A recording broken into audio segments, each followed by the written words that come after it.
I had someone one time, they dropped their laptop and the screen broke. Yeah. And you know how a screen looks when you turn it on and it's broke. You've got those little black blotches everywhere. It's that beautiful pattern. Yeah. Like, you know. Well, they brought this to me, turned it on, kerplunked it on my desk, and we're like, well, can you like stick a needle in that or something and suck all that black out? Wow. True story. I had a plant True manager story. bring a laptop to me and said it just wouldn't come on. It was brand new, and I pulled it out, and about half a cup of water fell out of it. I've had that call as well. Yeah, well, it just quit. Yeah, it just quit. So this one just came to me considering that. And this can, I'll be honest with you, this is going to be gross. So I love stories that start like this. yeah, it was one of those. I'm like, I can't wait. so the schools here locally a couple of years ago, was it 2 years ago now, 3 years ago, finally got into the one-to-one thing where it's one computer per student. Yes, That's how it about works. 2 So years ago. they got Chromebooks. So, and we had so fun meetings explaining to people you're gonna have problems because some kids live in less than ideal conditions. Sure. Like they live with a lot of unwanted little vermin, like bed bugs, roaches, other that tend to crawl. Yeah, that's a problem that is very real, and I never thought of it until just now. Oh my God! With something like that, with a school. It wasn't a month, not even a month. Couldn't have been a month. And a friend of mine who still works there, I'm going to keep his name kind of not out into this because he's actually a real nice guy. He didn't know what to do with this, and he's not an IT person. So he knocks on the door, and one of the guys lets him into our department at the time. And he walks in holding this laptop, going, there are bed bugs falling out of it. What do I do? Gosh. And he's carrying this into my office. With step one, get it out of my office. My first response was, get it out of the freaking office. He's like, what do I do with it? Dumpster, throw it away. Yeah, so we're done with that one. And he's like, I don't know if I can throw it in the freaking dumpster. Yeah, that's. I don't want it. I'm not going to touch that thing. So he after like 2 minutes or 3 minutes of this conversation of get the frick out of my office, he takes it back to his office. Because he didn't know what to do with it, and apparently to throw it away didn't make sense. As a computer, it's a little hard for non-IT people, I think, sometimes. Oh, wow. He laid it on his desk and closed the door. Guess which office got fumigated? Poor guy probably had to do it to his house, too. Wow. And it's like, they started, and that's, just say, I think this happens so often. It really is sad. I mean, I can see it, though. Yeah, I mean, they've got little vents. well, it's public Oh my school. God. Everyone goes to public school. All walks of life. So. Now, they did actually come up with a way to deal with that during the summer. We had come up with a way to deal with it. So we got these really just ginormous Ziploc bags. Oh, yeah. Everything goes in the Ziploc bag. All summer, then, yeah. Zipped tight. And it does, and it will keep bugs because they're thick ones too. They're not like little thin things. You're going, Yeah. These are real ones, like freezer heavy or 7 mil bags or something. Right. So and you're talking like 2,000 of these on shelves. Yeah. So they would go through each one. If anything was moving, they would get these little pest strip things, open it, throw it in there, and zip it back, and then move it into a pile of don't touch this for a month because everything must die that's currently alive. Right.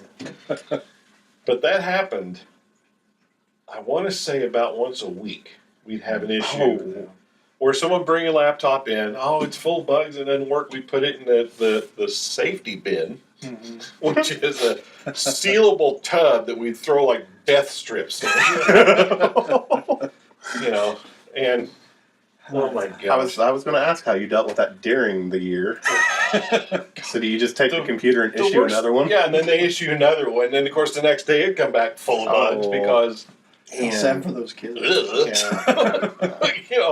God, you feel sorry for the kid because it's not like they asked for this. But I'm like... Doesn't make it any less gross. The second I see any bug in my house, I'm like calling the guy to fumigate the thing because I'm not a bug person. That should be out. Except lightning bugs, those are cool to glow. But actually would love to see a lightning bug infestation. That would be hilarious. That would be The whole awesome. room just like Oh, that would glowing be like great. That's how we'll go viral. We need to create Wow. a There we go. lightning bug infestation or something. That would be This awesome. basement, perhaps. All right. Sorry, Dara. My kids love you. Yeah. So my kids use the other half of this room we're in right now as a playroom. So yeah, that would never happen. But so, the other war story I had, which was just one. It wasn't really IT necessarily, but I got drug into this because That never happened. yeah, I really don't know why. So back when right after 9/11 happened, everyone became a security expert. Even people who are freaking morons. This guy came to the high school to tell us everything we could do to fix and secure the building. Some of what he said was actually good. One of the things he said was, hey, you need to lock all the doors on the outside doors. Okay, that makes sense. And number the doors so you know where to go. Sure. But then he proceeded to say, make sure you also lock all the vents going into the intakes on the roof. Okay. Now think about this. The intakes have a 40-horse motor with a fan blade cutting the air coming in. I want to see What's the he mean terrorist. by that? He because there's like hatch doors to get Oh, in. okay. He wanted to lock the hatch doors. Can you go through a running fan that's strong enough to move a car? That's called a meat slicer. Depends on whether or not you're a suicide bomber. Well, and the other thing he says is you want to also make sure that so they can't get in there in case they land a helicopter on the roof. This Because roof, clearly they're going to attack the roof city is schools that way. it's a wire frame girder roof. Yeah. You land a helicopter on it, you're going to be in the third floor because it will collapse under the weight of that. I'm just as this guy is going on with these some of these most absurd, ridiculous things. I'm hearing dun, dun, dun, dun, dun, in the background, and I'm like, I got to walk away from this because I'm going to cuss this guy because he's just there's no way, just so bad. So I finally sent a memo to my boss that explained exactly how to actually secure the building. First of all, you need to put anti-aircraft cannons on the roof. You Machine did gun that. nest. Oh yes, I did. Machine gun nest at every door. Armor the glass with like steel plate armor. Put barricades outside the place. Find Harry Potter with his wand to sit out front to take out anything that comes close, and have at least 3 dragons on standby. Why not 4? Yeah, well, they're Nope. expensive, so you can afford 3. No lasers or ninjas? Oh, That's the backup plan. well, I was sitting there writing this out. I'm like, they're gonna laugh this. They're gonna Availability of dragons. My boss shared this with another higher up because he's like, "This is how bad that guy was. This is what one of my guys did." Like, really wasn't meant to go all the way to the school board. Thanks, Phil. That didn't happen. Or whatever. They said at the school board, of course they did. No, they didn't. No, I was gonna say. It would not shock me.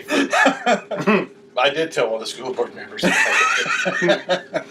Fortunately, they had another guy come in like 2 or 3 years later that actually had real thoughts in his brain, not something out of some science fiction.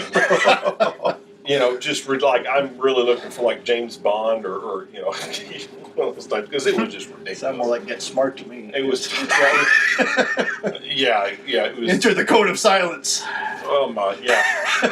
I want one of those. One of those things Surprised you don't have where one. they're all sitting around on the table. Yeah, and it comes out over. Yeah, Because that's the that was safest way to be ridiculous. right there. Anyway, I hate those things. Anyway. Well, I think that's about it for this round of 3 Old Tech Dudes. We've got a little bit long. We've got more stories, but we've got more to do in the future. So We're only 35 minutes. That's not bad. That's not bad. I can edit that. Yeah, down. there'll be Try some it, of this boys. lost. Yeah. So until next time, subscribe, like our page on Facebook, Yeah. 3 Old Tech Dudes. Just search for that; you'll be able to find it. The Book of Face. The Book of Face. Mhm. Come find us. Yeah. Till next time, we'll catch you later. Yeah. I'm Nathan. Later. I'm Timmy. I'm Justin. Have a good one.